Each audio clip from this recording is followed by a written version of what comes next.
नमस्कार, मी राणी यादव. आपण पाहतात सांगली मीडिया कम्युनिकेशन प्रस्तुत सी न्यूज बातमीपत्र चांगल्यासाठी बेधडक. बातमीपत्राला सुरुवात करूयात आज दिवसभरामध्ये घडलेल्या ठळक आणि महत्त्वपूर्ण घडामोडींपासून. बुधगावमधील बँक ऑफ इंडिया बँकेच्या एटीएमवर दरोडा. चोरट्यांकडून 15 ते 16 लाखांची रोकड लंपास केल्याचा अंदाज.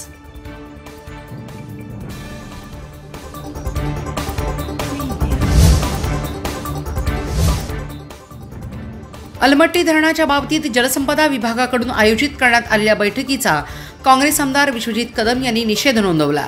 केवळ महायुतीच्या आमदार खासदारांना बैठकीला बोलवल्याचा आरोप.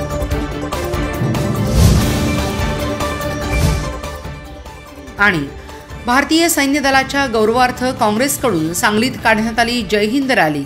सैन्य दलाचं मनोबल वाढवण्याच्या उद्देशाने तिरंगा रॅलीचे आयोजन आमदार विश्वजित कदम.